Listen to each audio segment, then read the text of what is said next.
Hello everyone, welcome to the first lecture of CA inter audit. अभी आप लोग यहाँ पे किसी ना किसी एक्सपेक्टेशन के साथ आए होगे। भैया क्या एक्सपेक्टेशन है सबकी? पास होना, ठीक है। किस एक्सपेक्टेशन के साथ आए हम लोग? पास होने के लिए। बट मेरी आप लोगों को लेके कुछ और बड़ी बड़ी भी एक्सपेक्टेशन है, ठीक है। चलो सबसे पहले देखते हैं कि हम लोग इन क्लासेस के अंदर क्या क्या कवर करेंगे। ये आपके आईसीआई के मॉड्यूल है। मॉड्यूल 1 के अंदर ये कुछ चैप्टर्स, ठीक है। एक आपका आता है भैया मॉड्यूल 2, उसके अंदर कुछ चैप्टर्स, ठीक है। अब हम लोग यहाँ पर 100% आईसीआई स्टडी मटेरियल कवर करेंगे। यस, यही सबसे बड़ा मंत्र है। और हमारी ऑल इंडिया रैंक 6 से भी पूछा था कि भैया कैसे आए इतने बढ़िया मार्क्स, तो उसका रीजन भी यही था, आईसीआई स्टडी मटेरियल, ठीक है। तो आपको एक चीज याद रखनी है कि चाहे कुछ भी हो जाए, जब तक तुमने स्टडी मटेरियल नहीं कवर किया तो प्लीज इसका कोई भी फायदा ही नहीं है पढ़ाई का। अब कुछ बच्चे कहते हैं कि भैया हम 80% करके जाएंगे, ठीक है, या फिर 75% करके जाएंगे। अब एक बात बताओ, पेपर तो ये 100% पूरा स्टडी मटेरियल तो वो लोग भी नहीं पूछते, ठीक है। कुछ ही क्वेश्चंस पूछते हैं। अब सोच के जाओ, तुम लोगों ने 80% कवर किया और पेपर आया जो 20% तुम लोग छोड़ के गए उसमें से, ठीक है। प्लीज कोई भी ट्रेंड वगैरह कुछ भी सेट नहीं है, आपको सारा कंप्लीट करना ही करना, ठीक है। अब ट्रेंड को अगर फॉलो करो और उसके बाद कभी भी उल्टा पुल्टा क्वेश्चन पेपर आ जाए तो सबसे बड़ी दिक्कत किसे होगी? तुम ही को ही होगी, ठीक है। तो प्लीज एक चीज याद रखना, चाहे कुछ भी हो जाए पूरा सिलेबस कंप्लीट करके जाना है। अब ये जो आपका स्टडी मटेरियल है ये काफी ज्यादा डिफिकल्ट है, इसीलिए जो मैंने एक स्टडी मटेरियल आपको प्रोवाइड किया क्लासेस के साथ, उसके अंदर आपको दिखेगा सिंप्लीफाइड वर्जन है, ठीक है। सिंप्लीफाइड लैंग्वेज नहीं है, सिंप्लीफाइड वर्जन है। याद तो सारा ही करेंगे बट ऐसे करेंगे, ऐसी टेक्निक्स के साथ करेंगे कि वो जो बहुत बड़ी बड़ी मुश्किल चीजें हैं वो फटाफट से आसानी से हो सके, ठीक है। चलो भैया, स्टडी मैट हमारा कंप्लीट होता है। स्टडी मैट ही सब कुछ नहीं है, आपको इसके साथ साथ बड़े सारे डाउट्स आएंगे, ठीक है। लाइव क्लास वाले बच्चे तो प्लीज मेरे से डायरेक्टली बात कर लेते हैं, ठीक है। क्लास के बाद हमारा आधे घंटे का सेशन होता है, उसके अंदर हो जाता है, ठीक है।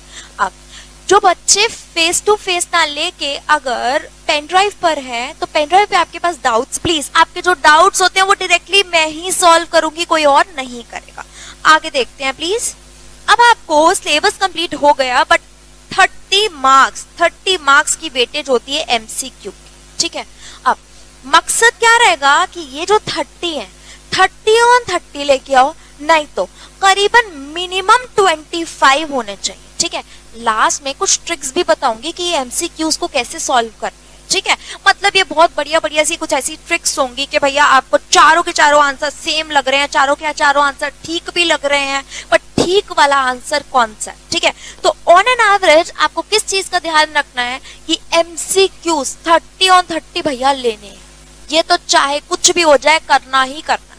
अब ये जो 2000 आपके एमसीक्यूज हैं, इसके अंदर मैंने 1000 और इस बार ऐड कर दिए एमसीक्यूज जो कि केस स्टडी बेस्ड है। यस, मई 2020 का जो सिलेबस है वो ऑन एन एवरेज चेंज हो गया, काफी ज्यादा उसमें चेंजेस हैं। मतलब पढ़ाने का तरीका भी हमारा चेंज हो जाएगा और आंसर्स का भी तरीका चेंज हो जाएगा। कैसे चेंज होगा? सारे question study material case study based आएंगे, ठीक है। तो आपको केस स्टडी बेस्ड क्वेश्चन के अंदर जब तक अच्छी लॉजिकल नॉलेज नहीं है, इट्स ऑफ नो यूज, ठीक है। तो मेन फोकस किस पे रहेगा आपका? लॉजिक्स अच्छे से पढ़ने, ठीक है। रट्टे वाले बच्चे बाय बाय, ठीक है। सिर्फ लॉजिक्स काम करेंगे। हाँ, कुछ चीजें याद भी करनी है, उसके लिए निमोनिक्स दिए जाएंगे, मेमोरी टेक्निक्स है मेरी बहुत अच्छी, ठीक है, उनको हम लोग करेंगे। बट बच्चों प्लीज ये चीज याद रखना, 30 ऑन 30 लाने का आपको एक्सपेक्ट करना है एमसीक्यू के अंदर, ठीक है। अब नेक्स्ट चीज, अब देखो भैया जो भी फ्री की चीज होती है हम कभी छोड़ते नहीं है, ऐसे हड़प लेते हैं, ठीक है। तो प्लीज आपको फ्री में टेस्ट सीरीज भी दी जाएंगी, प्लीज उसको भी हड़प लेना, प्लीज उसको भी यूटिलाइज कर लेना, ठीक है। मेजॉरिटी बच्चे जो कि अच्छे मार्क्स स्कोर करते हैं उनका मेन रीजन टेस्ट सीरीज ही होता है, ठीक है। अभी टेस्ट सीरीज का पूरा एक प्रोसेस है, कैसे आप लोगों को टेस्ट सीरीज में अटेम्प्ट करना है, ठीक है। वो सब मैं बताऊंगी जब आपको टेस्ट सीरीज वर्चुअल वाले बच्चे भी और फेस टू फेस वाले भी, ठीक है, दोनों को ही टेस्ट सीरीज देनी है चाहे कुछ भी हो जाए, राइट। आगे देखो प्लीज। अनलिमिटेड वीडियो व्यूज के लिए कुछ भी नहीं है, ठीक है। आपके वैसे 5 व्यूज आते हैं उसके अंदर, ठीक है। कोई भी अगर स्टूडेंट आता है बोलता है भैया एक और व्यू दे दो, मेरा व्यू खराब हो गया, कोई ऐसी टेंशन की जरूरत नहीं है। पूरी टेक्निकल टीम अवेलेबल है, ठीक है, हर टाइम अवेलेबल होती है। आपकी वीडियो, आपके पास कुछ भी आपको नहीं पता होगा, आपकी वीडियो वो स्टार्ट करके देंगे, ठीक है।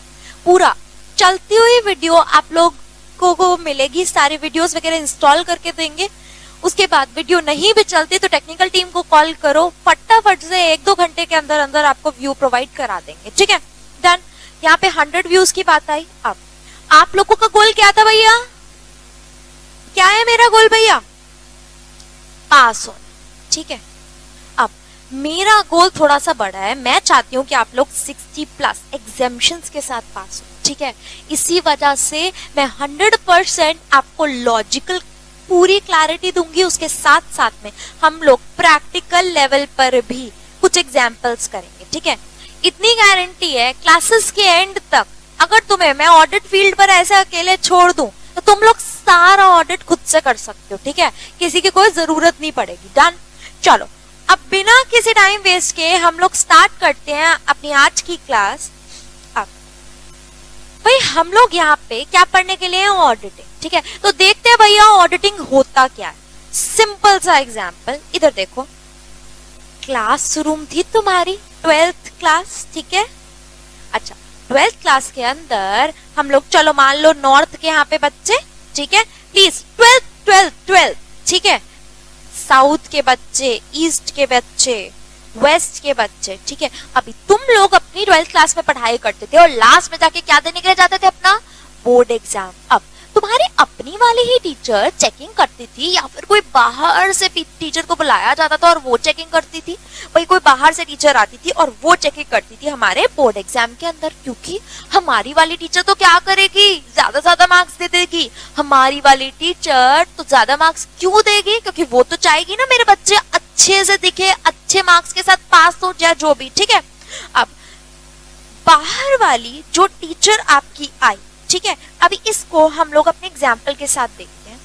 जो भी स्टूडेंट्स हैं जो कि एग्जाम लिख रहे हैं, ठीक है, स्टूडेंट्स क्या कर रहे हैं? एग्जाम पेपर को लिख रहे हैं, ठीक है। अभी ये जो एग्जाम पेपर लिखा जाता है किस प्रोसेस के अंदर लिखा जाता है? बोर्ड एग्जाम के अंदर लिखा जाता है। इसको अभी कंपनी के साथ कनेक्ट करेंगे, ठीक है। अच्छा, और चेकिंग कौन करता है भैया? कोई एक बाहर वाला टीचर, मेरा एक्सटर्नल टीचर, ठीक है। अब इमेजिन कर लो कि students is equivalent to management, ठीक है। मतलब अभी आई हमारी एक कंपनी, ठीक है। कंपनी के अंदर क्या बनाई जाती है? Financial statements. तो मैनेजमेंट ने क्या बनाई? मेरी फाइनेंशियल स्टेटमेंट्स, ठीक है। अभी मैनेजमेंट ने जो ये फाइनेंशियल स्टेटमेंट्स हमारी बनाई, ठीक है। अब मैनेजमेंट चाहती है कि इसकी चेकिंग कराई जाए, ठीक है। सिर्फ मैनेजमेंट ही नहीं, बहुत सारे लोग जिनका कारोबार इस फाइनेंशियल स्टेटमेंट के ऊपर है, जो कि इस फाइनेंशियल स्टेटमेंट से जुड़े हुए हैं, वो क्या कराना चाहते हैं? इसकी चेकिंग कराना चाहते हैं। अब खुद ब खुद कंपनी के अंदर किसी को बोला कि ये जो फाइनेंशियल स्टेटमेंट बनाई है प्लीज इसे चेक कर दो, इसका तो कोई फायदा ही नहीं है। तो क्या किया जाता है? एक किसी बाहर वाली पार्टी को बुलाया जाता है। वो बाहर वाली पार्टी को क्या बोलते हैं हम?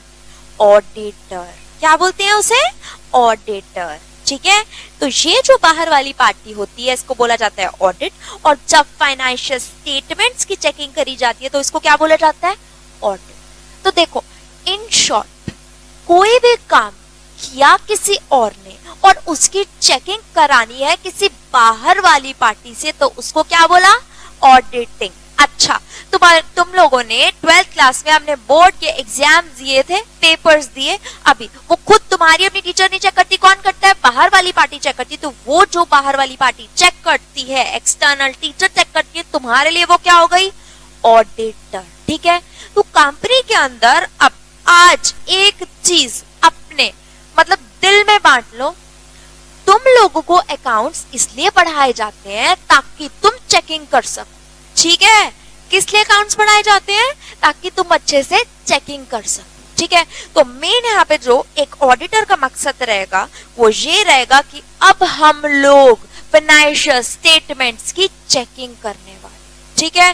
तो एक चार्टर्ड अकाउंटेंट जो कि ऑडिटर होता है उसको कभी भी फाइनेंशियल स्टेटमेंट्स नहीं बनाने, बल्कि उन फाइनेंशियल स्टेटमेंट्स की क्या करनी है, चेकिंग करनी है। उस चेकिंग को क्या बोला जाता है, उस चेकिंग को बोला जाता है ऑडिटिंग। अब हम लोग ऑडिटिंग की एक डेफिनेशन पढ़ेंगे, अभी तो बड़ी मुश्किल सी लगेगी बट कोई बात नहीं, ठीक है। अच्छा, लास्ट तक सब याद हो जाएगा। देखो जरा क्या है ये, ऑडिट इज इंडिपेंडेंट एग्जामिनेशन किसका, financial information of any entity, profit oriented or not, irrespective of its size or legal form, when such an examination is conducted with a view to express an opinion thereon. अभी नहीं समझ आया, इसके जो भी keywords हैं पहले वो समझते हैं, ठीक है। चलो आगे देखो, फाइनेंशियल स्टेटमेंट्स। अच्छा ये तो हमें पता भैया, फाइनेंशियल स्टेटमेंट क्या होती है, balance sheet, profit and loss, cash flow, notes to accounts, okay, ये तो हम ऑलरेडी पढ़ के आए। तो भैया फाइनेंशियल इंफॉर्मेशन क्या होता है, एक चीज याद रखो, इस फाइनेंशियल स्टेटमेंट बनाने के लिए जो भी चीज यूज हुई वो क्या है, फाइनेंशियल इंफॉर्मेशन, ओके। अच्छा मैंने अगर यूज किया जर्नल एंट्रीज को, मैंने लेजर अकाउंट्स बनाए, मैंने सब्सिडियरी बुक्स बनाई, ये सब क्या है, मेरी फाइनेंशियल इंफॉर्मेशन। अब एक बार ना हम थोड़ा सा अपने माइंड को डेवलप करने के लिए एक चीज सोचते हैं। जब भी आप कोई जर्नल एंट्री डालते थे, ठीक है, कोई भी जर्नल एंट्री डाली, अब उस जर्नल एंट्री की कोई बैकिंग होती है, ठीक है। जैसे कि अगर मैंने बोला मैंने ये वाली मशीन परचेज करी, ठीक है, ये मैंने मशीन परचेज करी, ठीक है। अब ये जो मैंने मशीन परचेज करी है मेरी बुक्स ऑफ अकाउंट्स के अंदर, इसको मैं बोलूंगी मशीन अकाउंट टू बैंक, ठीक है। अब जब मैंने ये वाली स्टेटमेंट बोली कि एक कंपनी ने ये मशीन परचेज करी है, तो ये मशीन परचेज करने की कोई बैकिंग होगी। जब भी आपने कोई मशीन परचेज करी तो कोई ना कोई आपके पास कोई इनवॉइस आया होगा, आया होगा कि नहीं आया होगा। सोचो, तुम लोग एक शर्ट खरीदने के लिए भी जाते हो तो तुम्हें कोई इनवॉइस दिया जाता है, कोई बिल दिया जाता है, ठीक है। ये क्या हो गई, उस जर्नल एंट्री की बैकिंग। तो हम जब फाइनेंशियल इंफॉर्मेशन की बात करते हैं तो हम सारी चीजों को कवर कर लेते हैं जो कि फाइनेंशियल स्टेटमेंट्स बनाने में हेल्प करती है, ठीक है। तो देखो यहाँ पे आया मेरा इनवॉइस, ठीक है। तो इनवॉइसेस को भी किसका पार्ट बना लिया मैंने, फाइनेंशियल इंफॉर्मेशन का पार्ट। अच्छा, एक थोड़ा सा और प्लस लेवल पर बात करते हैं। मान लेते हैं आज की डेट में आपने अपना एक कोई बिजनेस स्टार्ट किया, ठीक है। अभी ये जो आपका बिजनेस है, ये बिजनेस कोई ना कोई सेल करता होगा, ठीक है। किसे सेल करता होगा, अरे भैया कस्टमर को ही सेल करेंगे, ठीक है। अच्छा, ये जब भी किसी भी कस्टमर को सेल करता है तो उसे वो क्या देता है, एक इनवॉइस देता है। अब आपको पता है जब इनवॉइस एक कस्टमर को दिया जाता है तो साथ साथ में अपने पास भी बिजनेस एक कॉपी ऑफ इनवॉइस रख लेता है। क्या रख लेता है, कॉपी ऑफ इनवॉइस। अरे कभी तुमने मार्केट भी कुछ खरीदने के लिए गए होगे तो तुम्हें एक बात रियलाइज हुई होगी कि शर्ट खरीदते हो नीचे कार्बन पेपर रखा जाता है, ठीक है। अब तुम्हें इनवॉइस फाड़ के दिया और कार्बन पेपर से नीचे जो छप जाता है वो क्या है, कॉपी ऑफ इनवॉइस। साथ साथ कॉपी बन गई, ठीक है। अभी जब सेल्स की ट्रांजैक्शंस को रिकॉर्ड करेंगे तो वो सब भी यूज होगा किसमें, फाइनेंशियल स्टेटमेंट बनाने। तो इन शॉर्ट कोई भी चीज जो कि इस्तेमाल करी गई है किस लिए, फाइनेंशियल स्टेटमेंट बनाने के लिए, उसे क्या बोला जाता है, फाइनेंशियल इंफॉर्मेशन, ठीक है। अब और भी बहुत सारी चीजें हम विद टाइम सीखेंगे, ये तो एक तरह से बिल्कुल बेसिक्स वाली बात, ठीक है। अच्छा आगे देखो, अब यहां पर ऑडिटिंग करना है एक एंटिटी, क्या बोला मैंने, एंटिटी। अब आज से पहले शायद हो सकता है आप लोगों के माइंड में हो कि भैया ये कंपनी बहुत ज्यादा प्रॉफिट कमाती है, इसका तो भैया ऑडिट होना चाहिए, ठीक है। अच्छा, ये कंपनी कहाँ बेचारी आर्ट ऑफ लिविंग, इतने शरीफ लोग हैं, इनका क्यों ऑडिट होना चाहिए, इनको क्यों परेशान करना। ऐसा नहीं चलेगा भैया। Profit oriented, not profit oriented, दोनों केस में क्या कराना पड़ेगा, ऑडिट कराना पड़ेगा, ठीक है। सच्ची बात बताऊं, मैं खुद जानती हूँ इतने सारे ट्रस्ट, इतने सारे, मतलब अब मेरे ऊपर कोई केस मत कर देना, ठीक है, मैं उन ट्रस्ट का पार्ट नहीं हूँ, बस बता रही हूँ, ठीक है। इतनी सारी ऐसी संस्थाएं बनाई ही इसलिए जाती हैं कि उसके अंदर फिर गप्पलेबाजियां करी जा सके, ठीक है, विच इज वेरी रॉन्ग, ठीक है। मतलब पैसे ऐंठ के यूज किस लिए करना, अपने कामों के लिए, दिस इज ऑल्सो रॉन्ग।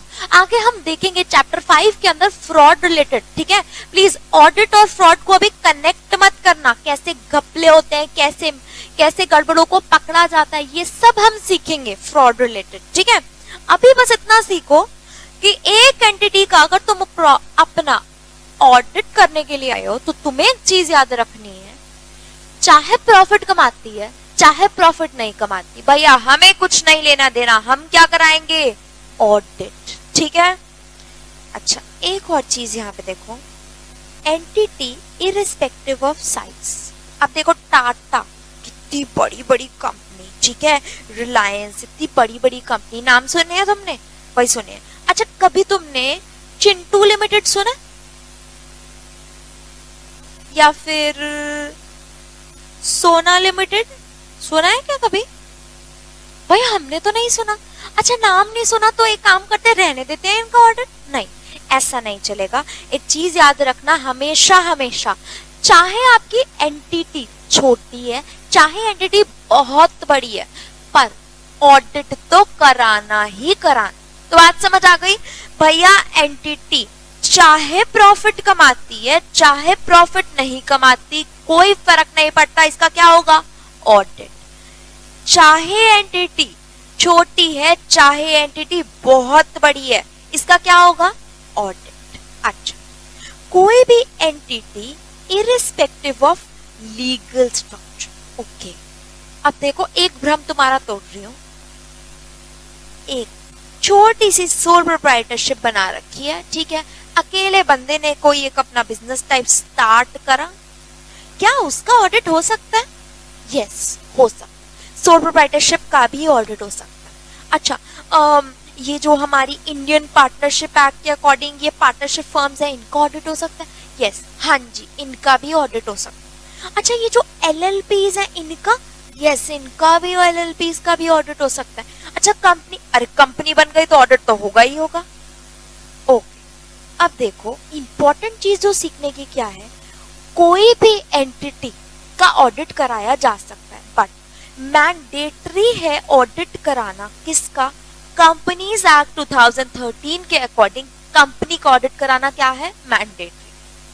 उसके साथ में एलएलपी को लेके भी कुछ रिस्ट्रिक्शंस है, ठीक है, हर एलएलपी का नहीं होता, कुछ लिमिट्स असाइंड है, अगर लिमिट्स के अंदर फॉल करती है तो ठीक है, अगर लिमिट्स को एक्सीड कर जाती है तो फिर एलएलपी का क्या कराया जाएगा, ऑडिट। तो भैया अगर मैं बोलूं मैंडेटरी लेवल पर ऑडिटिंग किसकी होती है, तो वो किसकी होती है, कंपनी, ठीक है। बहुत कुछ ऐसे सर्कमस्टांसेस होते हैं जहां पे सोल प्रोप्राइटरशिप का भी ऑडिट कराना पड़ जाता है और आपके इंडियन पार्टनरशिप फर्म्स का भी ऑडिट कराना पड़ जाता है। अच्छा, जैसे चलो मान लेते हैं तुमने आज सोचा कि मैं जा रहा हूँ भैया फॉरेन कंट्री पढ़ाई करने के लिए, ठीक है, अभी तुम्हारे पास कुछ पैसे वैसे हैं नहीं, मेरे पास कौन से पैसे हैं, ठीक है। अब आप किसके बेसिस पर वहां पे पढ़ाई करने के लिए जाओगे, आप वहां पे अपने पापा की ही इनकम स्टेटमेंट को बेस लेके पढ़ाई करने के लिए जाओगे, ठीक है। अब बाहर वाले लोग तो आपके पापा जी ने जो अपने हाथ से इनकम स्टेटमेंट बना के दे दी उसको एक्सेप्ट करेंगे, नहीं, वो तो एक्सेप्ट नहीं करेंगे। किसकी एक्सेप्टेंस चाहिए इसके ऊपर, इसके ऊपर एक ठप्पा लगाना पड़ेगा ऑडिटिंग का, ठीक है। किसका ठप्पा लगाना पड़ेगा, ऑडिटिंग का, ठीक है। तो ऑडिट ऐसे सर्कमस्टांसेस में कराना पड़ जाता है, ठीक है। जब भी रेयरेस्ट सर्कमस्टांस, जब कोई जरूरत है तब होता है ऐसे केसेस में ऑडिट, बट जनरली जो मैंडेटरी रिक्वायरमेंट है कि एक कंपनी का ऑडिट होगा ही होगा, और बाकी जितनी भी एंटिटीज हैं उनका सिर्फ और सिर्फ जब रिक्वायरमेंट पड़ती है तभी कराया जाता है ऑडिट। ठीक है, मैं बताऊंगी कैसे कैसे केसेस के अंदर रिक्वायरमेंट पड़ती है ऑडिटिंग की। अच्छा, एक अब यहाँ पे तुमने तो सुना ही होगा इंडिपेंडेंस डे, ठीक है, स्वतंत्रता दिवस। अभी इंडिपेंडेंट एग्जामिनेशन, ऑडिटर को भी स्वतंत्र होके, मतलब उस पे कोई जोर दबाव नहीं डाल सकता, एकदम इंडिपेंडेंट लेवल पर एग्जामिनेशन, जो चेकिंग करेगा ना वो कोई भेदभाव नहीं दिखाने, बहुत ही बढ़िया तरीके से चेकिंग करनी है। This is known as independent examination. ठीक है, तो अब आपको एक चीज याद रखनी है कि ऑडिटर हमेशा इंडिपेंडेंट रहेगा।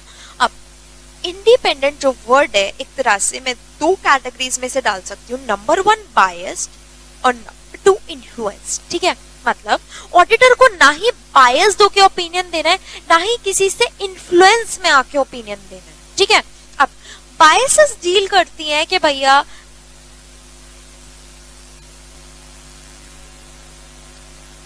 अब देखो आपका ना एक कोई दोस्त, ठीक है, अभी आपके दोस्त ने पता है क्या बोला, भाई भाई सुन अब तू सीए बन गया तो एक काम कर, आजा मेरी एंटिटी का, अब हम तो बोलेंगे ना एंटिटी, सिर्फ कंपनी नहीं बोलना, क्या बोलना है एंटिटी। ठीक है, भाई भाई सुन एक काम कर, आजा मेरी एक एंटिटी का ऑडिट कर।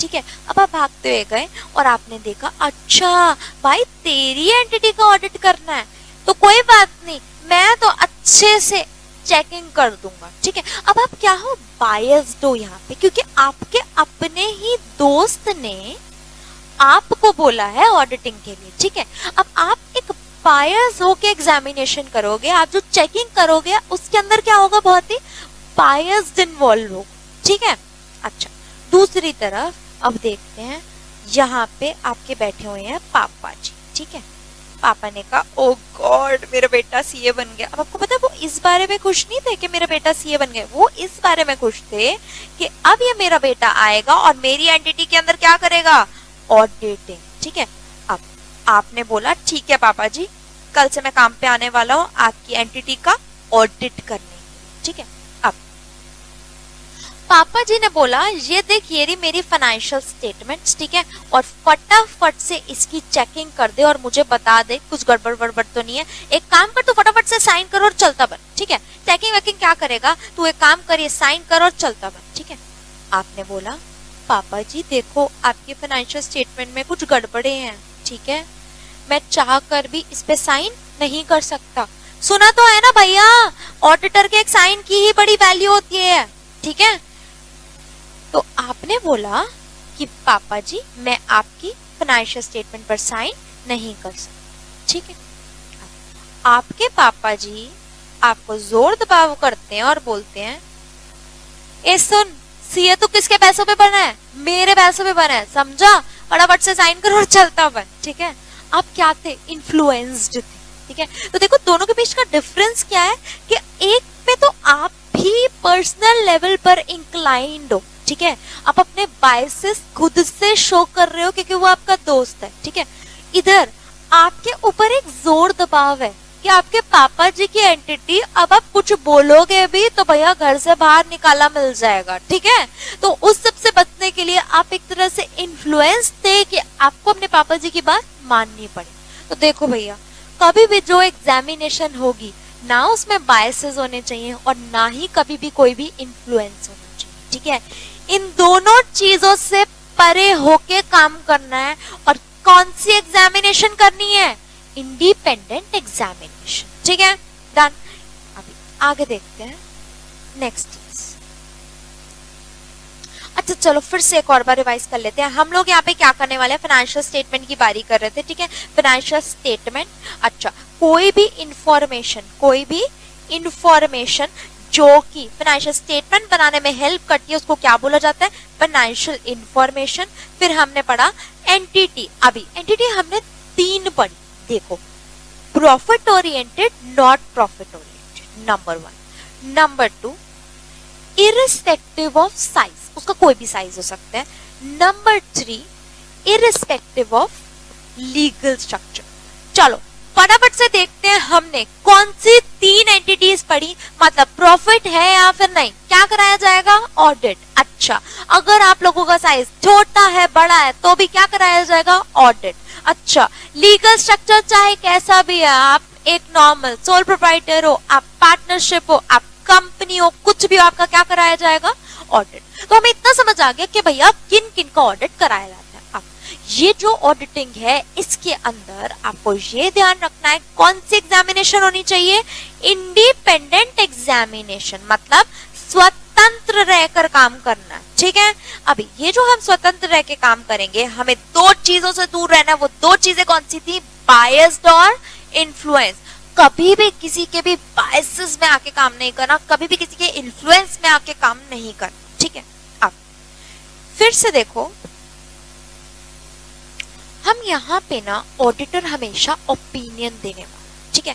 मतलब कि अब इसको ना हम लोग कनेक्ट करेंगे तो आपको समझ आएगा। देखो, पहले तो ना जो भी फाइनेंशियल स्टेटमेंट बनाई, ठीक है, किसने बनाई, मैनेजमेंट ने बनाई, हमने थोड़ी बनाई। हम तो वहां पे क्या करने वाले हैं, चेकिंग करने वाले हैं, ठीक है। अब ये जो फाइनेंशियल स्टेटमेंट बनाई, मतलब कि मेरी balance sheet, PNL, cash flow statement, ठीक है, इसको बनाने के लिए जो भी फाइनेंशियल इंफॉर्मेशन यूज करी गई, हमें इस पर क्या करना है, ऑडिट करना है। अब हम लोग ऑडिट के अंदर एक्चुअल में क्या करते हैं, तो एक ओपिनियन देते हैं अपना, एक कोई कहते हैं ना कमेंट देते हैं, एक कोई टिप्पणी टाइप देते हैं, ठीक है, उसको बोला जाता है ओपिनियन। अब इसको कोई एक एडवाइस मत समझना, ठीक है। अभी जैसे मान लो कि आपके पापा जी आपको क्या बोलते हैं कि चाहे कुछ भी हो जाए तुझे पढ़ाई करनी है, वो क्या दे रहे हैं, एक ओपिनियन दे रहे हैं या फिर एक एडवाइस दे रहे हैं, ओपिनियन दे रहे हैं, चाहे कुछ भी हो जाए तुझे पढ़ाई करनी है, ठीक है। उसके साथ साथ पापा जी बोलते हैं सुबह से शाम तक तू पढ़ाई करता है, एक काम कर, आधा घंटा ना पार्क में घूम भी आया कर, ठीक है। अब ये क्या है, एक एडवाइस है, ठीक है। आप पे कोई जोर दबाव नहीं डाल रहे, बस आपको कुछ एक एडवाइस टाइप दे रहे हैं कि भैया अगर तू फॉलो करना चाहता है तो कर ले, ठीक है। अब इन शॉर्ट में अगर बोलूं तो जब एक ऑडिटर एक पक्का कोई अपना कमेंट देता है किसी चीज के ऊपर, उसको बोला जाता है ओपिनियन। अब ऑडिटर इस फाइनेंशियल स्टेटमेंट रिलेटेड कोई एडवाइस नहीं देगा, ऑडिटर क्या देगा, ओपिनियन, पक्के से बताएगा कि प्लीज मैनेजमेंट आपकी फाइनेंशियल स्टेटमेंट ये व्यक्त करती है, ठीक है। मतलब ये बोल देगा तुम्हारी फाइनेंशियल स्टेटमेंट अच्छी है, या ये बोल देगा तुम्हारी फाइनेंशियल स्टेटमेंट बेकार है। अब 2 ही तो चीजें हो सकती हैं, क्या बोलेगा, फाइनेंशियल स्टेटमेंट अच्छी है या फिर फाइनेंशियल स्टेटमेंट बेकार है, ठीक है। तो बताओ, मैनेजमेंट ने बनाई फाइनेंशियल स्टेटमेंट, अब किसकी फाइनेंशियल स्टेटमेंट, किसी भी एंटिटी की, उसमें प्रॉफिट है नहीं है, छोटी है बड़ी है, कोई भी लीगल स्ट्रक्चर है, कैसी भी एंटिटी है, उसकी फाइनेंशियल स्टेटमेंट बनाएगा कौन, मैनेजमेंट। और चेकिंग किसने करी, ऑडिटिंग किसने करी, ऑडिटर ने। अब ये जो चेकिंग होगी ये इंडिपेंडेंट एग्जामिनेशन होनी चाहिए, कोई जोर दबाव में आके कोई भी काम नहीं करना, ठीक है। अब जब ही चेकिंग करेंगे तो लास्ट में क्या देना है, एक ओपिनियन देना है, हम अपना कोई एक कमेंट दे देंगे। अब वो जो कमेंट देंगे वो किस पर बेस्ड होगा, इधर देखो please, true and fair view of financial statement. आपकी जो फाइनेंशियल स्टेटमेंट है, नंबर 1 तो भैया सच्ची होनी चाहिए, नंबर 2 फेयर मतलब निष्पक्ष होनी चाहिए, ठीक है, सच्ची होनी चाहिए और निष्पक्ष होनी चाहिए। तो फाइनेंशियल स्टेटमेंट कैसी होनी चाहिए, एक तो सच्ची होनी चाहिए और निष्पक्ष होनी चाहिए। हम इसे बोलेंगे ट्रू एंड फेयर व्यू, ठीक है। अब मतलब कि किसी भी कंपनी की अगर financial statement true and fair view है, मतलब सच्ची भी है और निष्पक्ष भी है, तो हम क्या बोलेंगे, हाँ हाँ सब कुछ बढ़िया। हम कैसा ओपिनियन देंगे, अच्छा ओपिनियन। अच्छा, कोई एक कंपनी है जिसकी एंटिटी है जिसकी फाइनेंशियल स्टेटमेंट्स अच्छी या फिर निष्पक्ष नहीं है, तो हम क्या बोलेंगे, भैया तुम्हारी फाइनेंशियल स्टेटमेंट क्या है, बेकार। हम कैसा ओपिनियन देंगे, बेकार ओपिनियन देंगे। तो इन शॉर्ट अगर मैं बोलूं तो एक ऑडिटर का काम क्या बनता है, फाइनेंशियल स्टेटमेंट्स को देखो और ये पता करो कि फाइनेंशियल स्टेटमेंट सच्ची और निष्पक्ष है या फिर नहीं है। अगर सच्चे और निष्पक्ष है तो उससे क्या होगा? अच्छा, अगर सच्चे और निष्पक्ष है तो हम बोलेंगे कि हम कौन सा ओपिनियन दे रहे हैं? अच्छा ओपिनियन। अगर मैंने बोला बातें सच्ची और निष्पक्ष नहीं है फाइनेंशियल स्टेटमेंट, तो हम कौन सा ओपिनियन दे रहे हैं? बेकार वाला ओपिनियन। डन। तो एक तरह से शॉर्ट में समझ आया कि भैया हमारा काम क्या है? टिप्पणी देना। एडवाइस देने नहीं आए हम, क्या देने के लिए आए? टिप्पणी देने के लिए आए हैं, एक कमेंट देने के लिए आए हैं तुम्हारे ऊपर। डन। ओके, आगे देखते हैं। अब आपको ना एक चीज हमेशा से याद रखनी है, ट्रू एंड फेयर व्यू। मतलब सोते जागते उठते बैठते मैंने अगर कभी भी तुमसे पूछा कि ट्रू एंड फेयर व्यू, तो तुम्हारे साथ अपने आप एक चीज आनी चाहिए, वो क्या है? पीआरडी। ठीक है, मैंने बोला ट्रू एंड फेयर व्यू, तो तुम लोग क्या बोलोगे? पीआरडी। क्या बोलोगे भैया? पीआरडी। Policies, regulation, disclosures. दोबारा देखो, ट्रू एंड फेयर व्यू मतलब पीआरडी। कहीं पे भी किसी के भी साथ बैठे हो, अकेले बैठे हो, कमरे में बैठे हो, तेज से बोलो PRD. True and fair view मतलब पीआरडी। ठीक है, देखो भैया जो बच्चे डाउट्स पूछेंगे उनका मेरे पास नंबर आ जाएगा, मैं रात को भी कॉल करके पूछूंगी भैया ट्रू एंड फेयर व्यू मतलब पीआरडी। क्या बोला जाता है? PRD, policies, regulation and disclosure. अभी हम लोग ये देखना चाहते हैं कि जो मेरे फाइनेंशियल स्टेटमेंट्स हैं उसके ऊपर मुझे क्या देनी है? अपना ओपिनियन देना। ठीक है, अभी मैं ये बताऊंगी अगर financial statement true and fair view है, सच्ची और निष्पक्ष है, तो हम कौन सा ओपिनियन देंगे? अच्छा ओपिनियन। अगर financial statement true and fair view नहीं है तो मैं कौन सा ओपिनियन दूंगी? गंदा ओपिनियन। अब ये चेक तो करना पड़ेगा ना कि फाइनेंशियल स्टेटमेंट भैया सच में सच्ची और निष्पक्ष है या फिर नहीं। तो ये चेक करने के लिए एक कोई प्रॉपर लेवल पर हमारे पास सिस्टम दे रखा है। वो सिस्टम क्या है? PRD, policies, regulation and disclosure. किसका दिया है? PRD, policies, regulation and disclosure. देखो, सबसे पहले हम अगर पॉलिसीज को देखें, अभी जितना भी पहले पढ़ा ना वो मिक्सअप हो रहा होगा थोड़ा थोड़ा। ठीक है, कोई टेंशन की बात नहीं है। ठीक है, अभी मैं एक समरी टाइप बनवाऊंगी लास्ट में, तो उसमें सब कुछ कनेक्ट होता जाएगा। ठीक है, जो पढ़ा रही हूँ उस पर फोकस करो।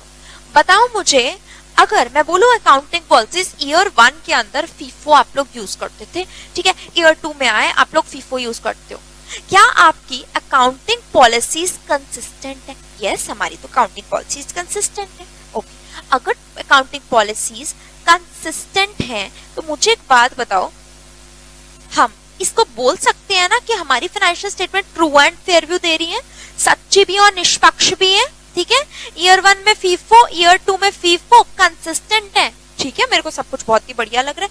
हम क्या करेंगे? अच्छे वाला ओपिनियन दे देंगे।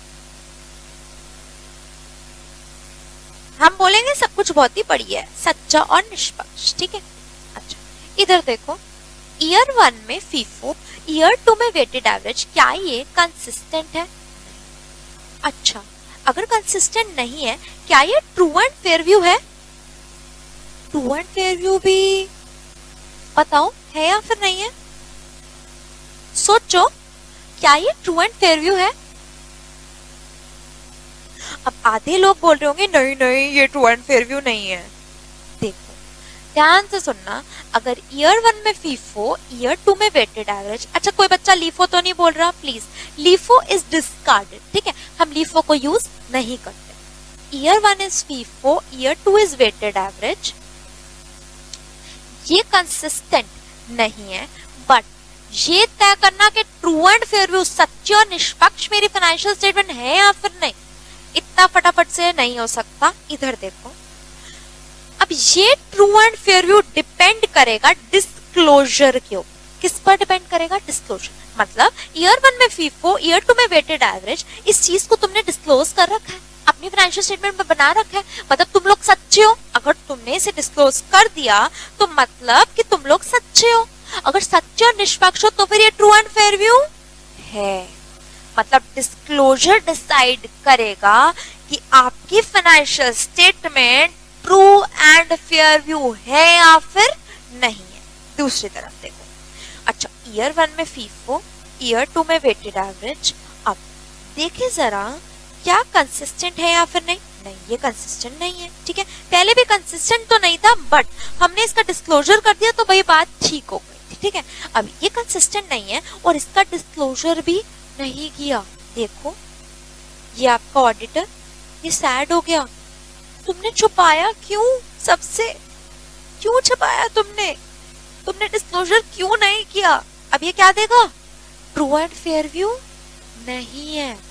अब यहां से ऑडिटर बोलेगा ओके तुमने इसको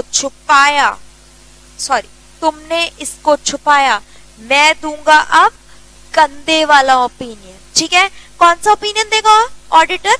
गंदे वाला ओपिनियन, ठीक है। अब जहां बातें डिस्क्लोज्ड थी, ट्रू थी, फेयर थी, तो हम कौन से वाला ओपिनियन दे रहे थे? अच्छे वाला। इधर कौन सा ओपिनियन जाएगा? गंदे वाला ओपिनियन। डन? बात समझ आई? सबसे पहले हम लोगों ने पढ़ा ऑडिटिंग किसकी की जाती है? किसी भी एंटिटी, ठीक है। अच्छा, किसी भी एंटिटी मतलब तीन चीजें कौन सी थी? अरे वो कंपनी प्रॉफिट कमा रही है नहीं कमा रही कोई फर्क नहीं पड़ता, छोटी है कि बड़ी है। अरे वो कंपनी कैसी भी है उस पे क्या दे दो तुम लोग? अपनी टिप्पणी दे दो, ओपिनियन दे दो। किस पर? फाइनेंशियल इंफॉर्मेशन पर। अच्छा, चेकिंग कैसे करें हम लोग? बायस होके, इन्फ्लुएंस होके, या फिर ऐसे फ्री फंड में फ्री होके अपने माइंड को एकदम फ्री करके, मतलब इंडिपेंडेंट लेवल पर एग्जामिनेशन करनी है, ठीक है। आगे देखो, अभी आपकी जो पॉलिसीज है, नंबर 1 एक्सेप्टेबल होनी चाहिए। एक्सेप्टेबल बोलता है कि हमारे इंडिया के अंदर एक्सेप्टेबल होनी चाहिए। अब बहुत सारी अकाउंटिंग पॉलिसीज यूएस गैप्स के अकॉर्डिंग अगर बनाई गई है तो प्लीज उसका कोई भी फायदा नहीं है। यूएस गैप्स को आप लोग इंडिया के अंदर यूज नहीं कर सकते, ठीक है। आप लोग इंडिया के अंदर जो भी पॉलिसीज बनी हुई है जो कि इंडियन कंपनीज पर, इंडियन एंटिटीज पर अप्लाई हो सकती है, सिर्फ वही आप लोगों को यूज करनी है, ठीक है। तो policies should be acceptable. Number 2, policies should be consistent. If not consistent then disclosure must be done. अगर तो भैया एक्सेप्टेबल है तो ठीक है, नंबर 1।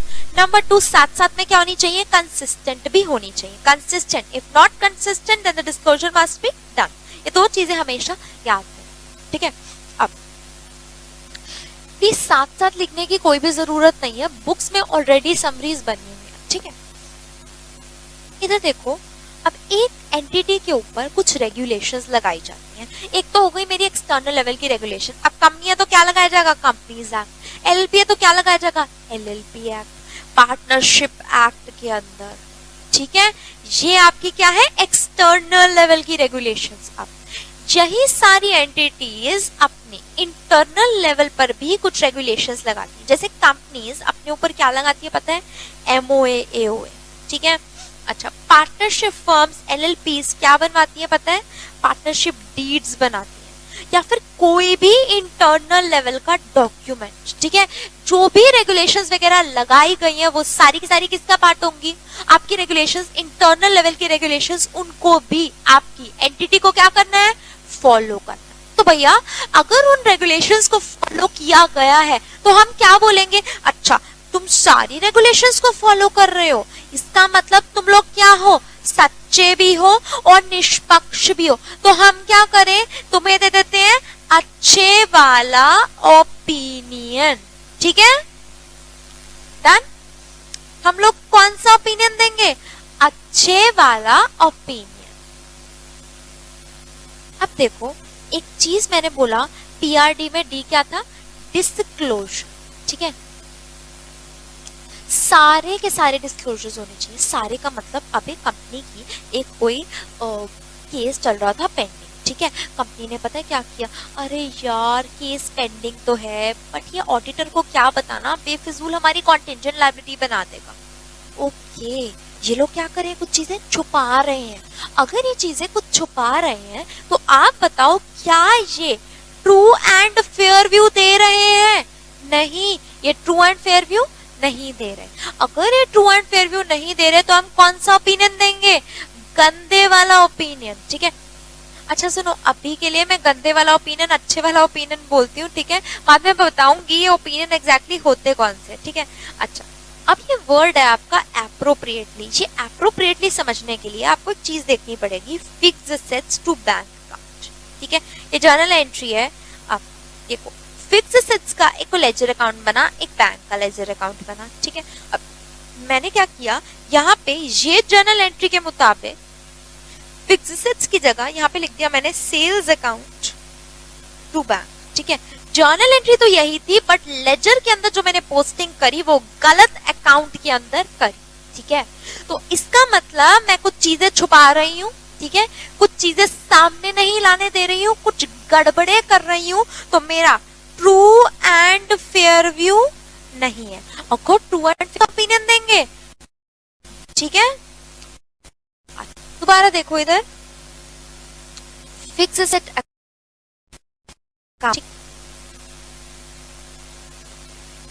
देखो जर्नल एंट्री कितनी की हुई है, 100 की हुई है, पर मैंने पता है क्या किया, एक जीरो बढ़ा दिया। पता थोड़ी चलेगा किसी को भी।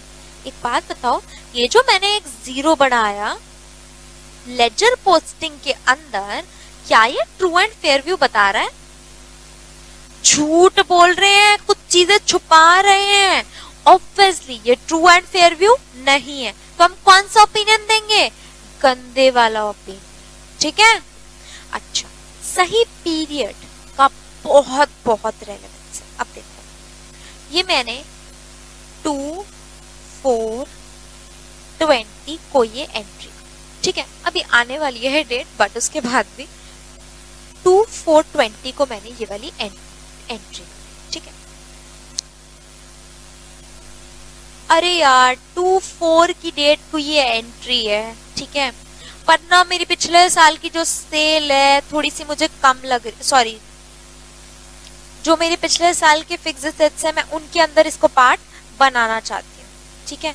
मेरे माइंड में ये सवाल था कि 2/4/20 की डेट पर मैंने अगर ये एंट्री करी है, मेरी किस फाइनेंशियल ईयर के अंदर ये आएगा? ओके, ये आएगा मेरा 1/4/20 से लेके 31/3/20, ठीक है। ये मेरा फाइनेंशियल ईयर बनेगा। इस एंट्री को हम लोग इधर रिकॉर्ड करेंगे।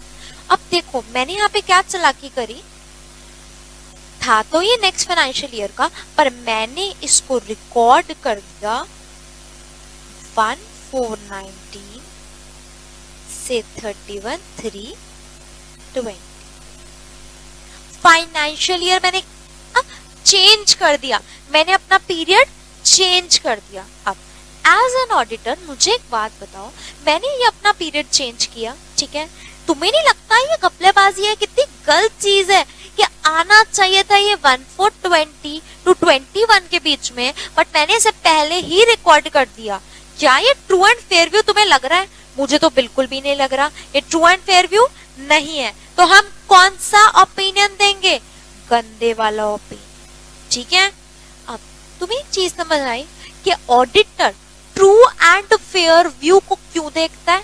ताकि वो ये पता कर सके कि उसे कौन सा ओपिनियन देना है, उसे बताना है कि भैया मैं फाइनेंशियल स्टेटमेंट पर कौन सा ओपिनियन देने वाला हूं, अच्छे वाला या फिर बुरे वाला, ठीक है। अभी देखो हम लोगों ने जो भी चीज अभी तक पढ़ी उसको एक बार फिर से रिवाइज कर, प्लीज मेरे साथ साथ आज की क्लास की हम लोग एक समरी बनाएंगे। हमने ऑडिट में ये पढ़ा कि हमें ऑडिट में चेकिंग करनी होती है, या फिर अब मैं और बेटर लेवल पर जाऊं तो मुझे करनी है इंडिपेंडेंट एग्जामिनेशन।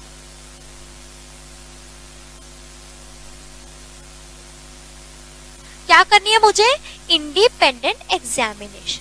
अब जी बताओ मुझे, ये चेकिंग, ये एग्जामिनेशन किसकी करी जाती है? अरे फाइनेंशियल स्टेटमेंट्स की। अब हम लोगों को प्रमोशन मिल गई है, अब हम लोग फाइनेंशियल स्टेटमेंट्स को बनाने नहीं वाले, अब हम क्या करेंगे? चेकिंग करेंगे। अभी फाइनेंशियल स्टेटमेंट्स, ठीक है, कोई भी इंफॉर्मेशन जो कि फाइनेंशियल स्टेटमेंट बनाने में हेल्प करती है उसको क्या बोला जाता है? Financial information. डन। किसकी फाइनेंशियल स्टेटमेंट को चेक करें? अरे हम लोग किसी भी एंटिटी की फाइनेंशियल स्टेटमेंट चेक कर सकते हैं। अच्छा किसी भी एंटिटी, अच्छा अगर वो प्रॉफिट कमाती है तो ओके करो।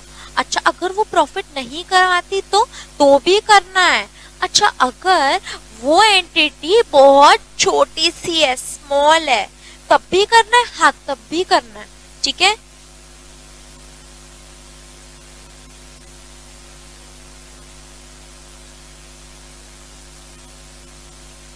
अच्छा सुनो, सिर्फ और सिर्फ कंपनी का ही ऑडिट करें या और भी करें? भाई तुम्हें नहीं देखना वो कंपनी है या फिर एलएलपी है, आपको क्या करना है? उसका ऑडिट करना है।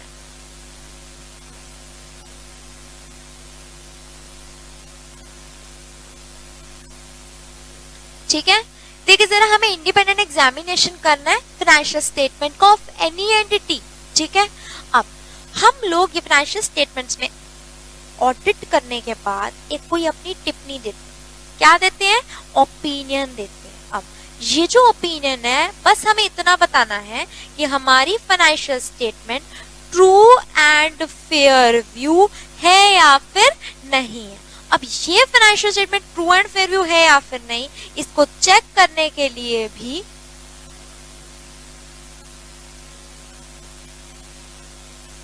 मेरे पास यहाँ पे सोते जागते भैया क्या याद रखना है? PRD, policies regulation and disclosure. अच्छा पॉलिसीज रिलेटेड हम लोगों ने क्या पढ़ा था? पॉलिसीज होनी चाहिए एक्सेप्टेबल, और हमने एक चीज पढ़ी थी, ये होनी चाहिए कंसिस्टेंट, और इसके साथ साथ में एक चीज डाल दो भैया, डिस्क्लोजर। रेगुलेशंस दो कौन सी मैंने पढ़ी थी यहाँ पे? इंटरनल और एक्सटर्नल। इंटरनल कौन सी रेगुलेशन होती है? याद करो, कंपनी के अंदर ही कुछ बना रखा है, मोए पार्टनरशिप डीड वगैरह। एक्सटर्नल कौन सी होती है? बाहर वाले कोई भी कंपनीज एक्ट हम पे अप्लाई होते हैं। डिस्क्लोजर याद करो, अच्छा सारे डिस्क्लोजर्स करने, कुछ भी छोड़ना नहीं है। और appropriate,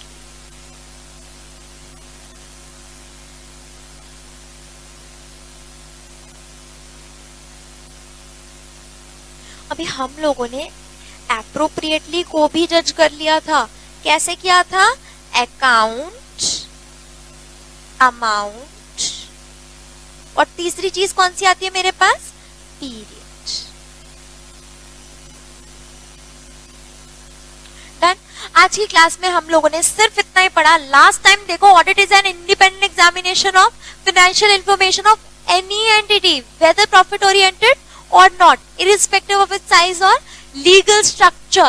When such an examination is made to express an opinion thereon. ठीक है, ओपिनियन देना भैया हमें। अभी ये जो ओपिनियन देना है, इसको भी हमने और अच्छे से सीखा। ट्रू एंड फेयर व्यू होनी चाहिए मेरी फाइनेंशियल स्टेटमेंट, सच्ची और निष्पक्ष। सच्ची और निष्पक्ष नहीं हुई तो कौन सा ओपिनियन देंगे हम लोग? गंदे वाला ओपिनियन। सच्ची और निष्पक्ष हुई तो हम कौन सा देंगे? अच्छे वाला ओपिनियन। अब ये सच्ची और निष्पक्ष चेक करने के लिए तीन मेरे पास कीवर्ड आते हैं। Number 1 policies, regulation, disclosure. PRD true and fair view, policies क्या होती है मेरी? एक्सेप्टेबल। नंबर 2 डिस्क्लोजर, ठीक है, सॉरी कंसिस्टेंसी, कंसिस्टेंट है या फिर नहीं है। अगर कंसिस्टेंट नहीं भी है, अगर डिस्क्लोजर हो गया तो भैया सही है। अगर रेगुलेशन दो तरीके के, एक्सटर्नल और इंटरनल, इसे क्या था मेरा? डिस्क्लोजर, सारे डिस्क्लोजर करने हैं, कुछ भी छुपाना नहीं है। और दूसरी चीज एप्रोप्रिएटली, सारी चीजें अच्छे से करनी है डिस्क्लोजर। अब डिस्क्लोज अगर अच्छे से करनी है तो तीन चीजें याद रखनी है, अकाउंट, अमाउंट, पीरियड। ठीक है, okay done, we are done with the first lecture of CA inter audit.